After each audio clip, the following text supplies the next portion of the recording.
Praise the Lord. இன்றைய நாளுக்கான வேத தியானம் யோவான் அதிகாரம் 20 1 முதல் 31 வரை. வாரத்தின் முதல் நாள் காலையில் அதிக இருட்டோடே மகதலேனா மரியாள் கல்லறையின் இடத்திற்கு வந்து கல்லறையை அடைத்திருந்த கல் எடுத்து போட்டிருக்க கண்டாள். உடனே அவள் ஓடி சீமோன் பேதுருவின் இடத்திலும் இயேசுவுக்கு அன்பாயிருந்த மற்ற சீஷர்களிடத்திலும் போய் கர்த்தரை கல்லறையிலிருந்து எடுத்து கொண்டு போய்விட்டார்கள், அவரை வைத்த இடம் எங்களுக்கு தெரியவில்லை என்றாள். அப்பொழுது பேதுருவும் மற்ற சீஷனும் கல்லறையின் இடத்திற்கு போகும்படி புறப்பட்டு இருவரும் ஒருமித்து ஓடினார்கள்.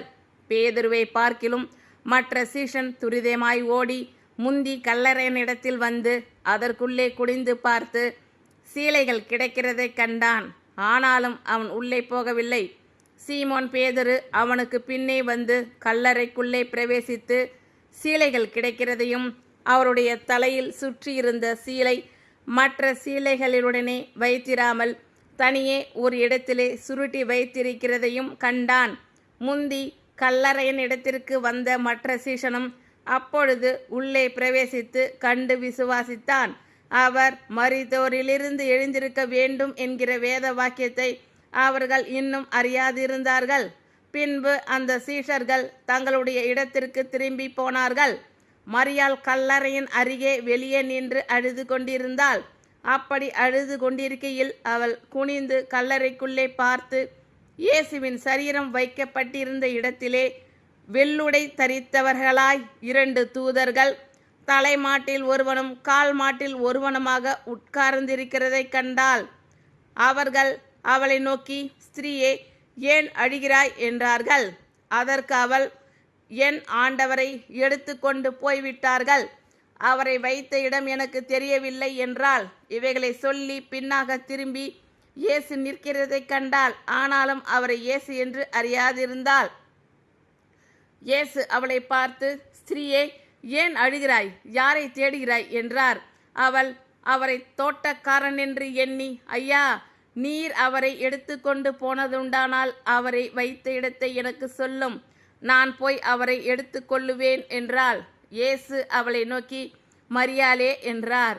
அவள் திரும்பி பார்த்து ரபுனி என்றாள். அதற்கு போதகரே என்று அர்த்தமாம். இயேசு அவளை நோக்கி, என்னை தொடாதே, நான் இன்னும் என் பிதாவின் இடத்திற்கு ஏறி போகவில்லை. நீ என் சகோதரர் இடத்திற்கு போய், நான் என் பிதாவின் இடத்திற்கும் உங்கள் பிதாவின் இடத்திற்கும் என் தேவனிடத்திற்கும் உங்கள் தேவனிடத்திற்கும் ஏறி போகிறேன் என்று அவர்களுக்கு சொல்லு என்றார்.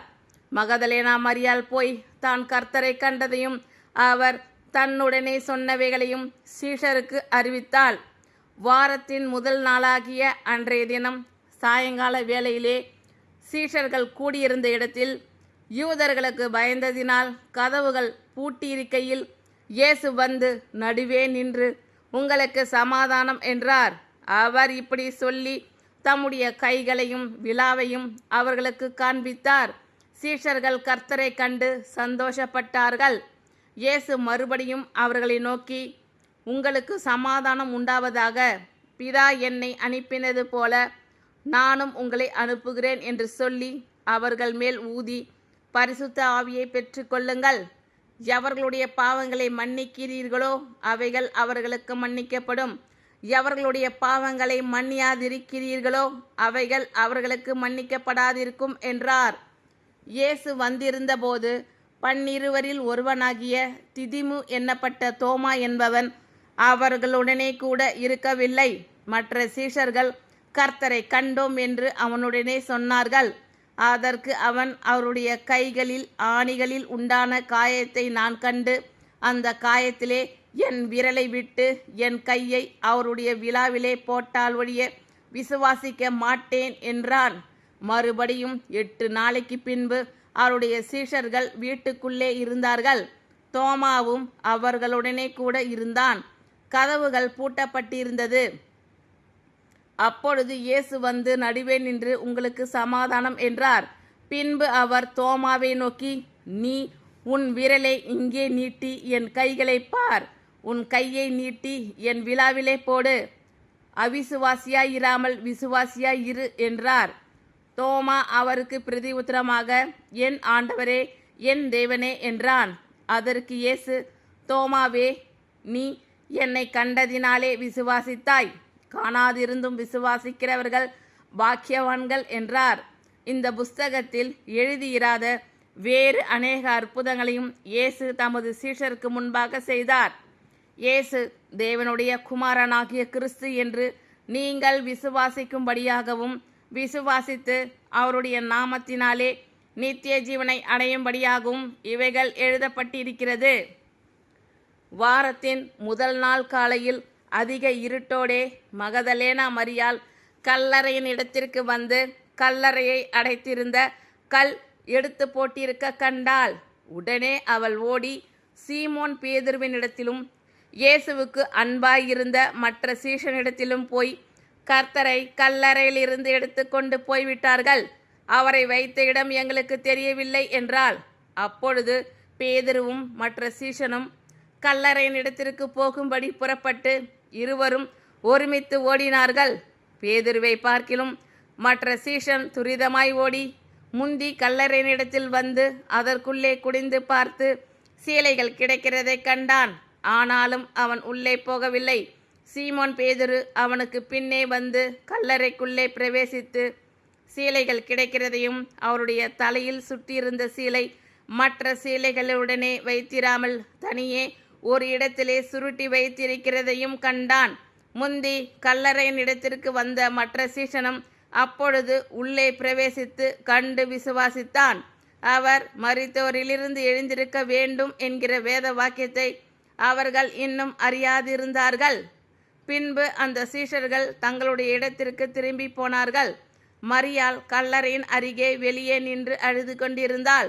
அப்படி அழுது கொண்டிருக்கையில் அவள் குனிந்து கல்லறைக்குள்ளே பார்த்து இயேசுவின் சரீரம் வைக்கப்பட்டிருந்த இடத்திலே வெள்ளுடை தரித்தவர்களாய் 2 தூதர்கள் தலைமாட்டில் ஒருவனும் கால் மாட்டில் ஒருவனுமாக உட்கார்ந்திருக்கிறதை கண்டாள். அவர்கள் அவளை நோக்கி, ஸ்திரீயே, ஏன் அழுகிறாய் என்றார்கள். அதற்கு அவள், என் ஆண்டவரை எடுத்து கொண்டு போய்விட்டார்கள், அவரை வைத்த இடம் எனக்கு தெரியவில்லை என்றாள்.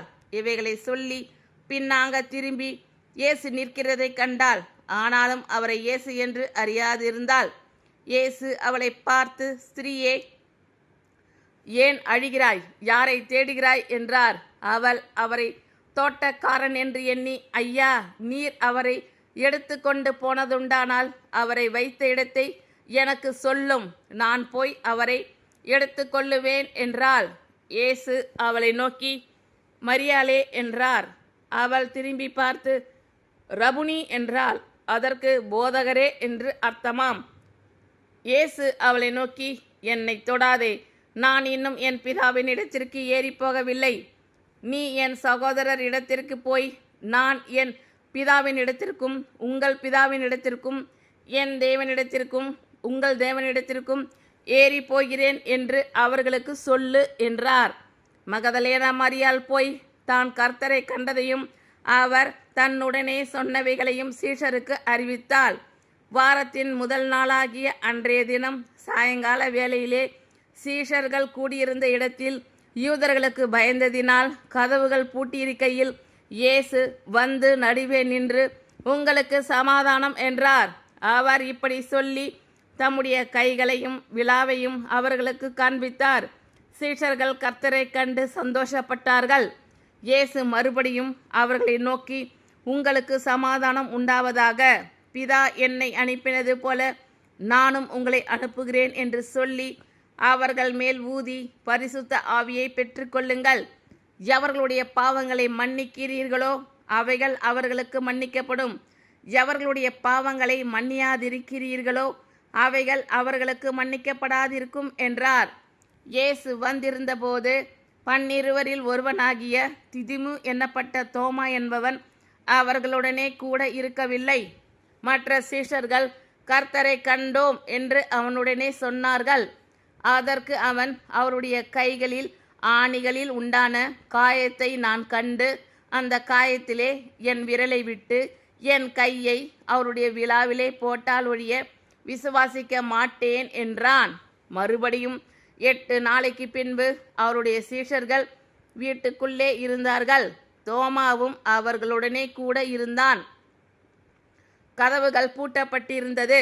அப்பொழுது இயேசு வந்து நடுவே நின்று, உங்களுக்கு சமாதானம் என்றார். பின்பு அவர் தோமாவை நோக்கி, நீ உன் விரலை இங்கே நீட்டி என் கைகளை பார், உன் கையை நீட்டி என் விழாவிலே போடு, அவிசுவாசியாய் இராமல் விசுவாசியாய் இரு என்றார். தோமா அவருக்கு பிரதி உத்தரமாக, என் ஆண்டவரே, என் தேவனே என்றான். அதற்கு இயேசு, தோமாவே, நீ என்னை கண்டதினாலே விசுவாசித்தாய், காணாதிருந்தும் விசுவாசிக்கிறவர்கள் பாக்கியவான்கள் என்றார். இந்த புஸ்தகத்தில் எழுதியிராத வேறு அநேக அற்புதங்களையும் இயேசு தமது சீஷருக்கு முன்பாக செய்தார். இயேசு தேவனுடைய குமாரனாகிய கிறிஸ்து என்று நீங்கள் விசுவாசிக்கும்படியாகவும், விசுவாசித்து அவருடைய நாமத்தினாலே நித்திய ஜீவனை அடையும்படியாகவும் இவைகள் எழுதப்பட்டிருக்கிறது. ஆமென். Thank you Lord. கர்த்தர் உங்கள் அனைவரையும் ஆசீர்வதிப்பாராக. God bless you all.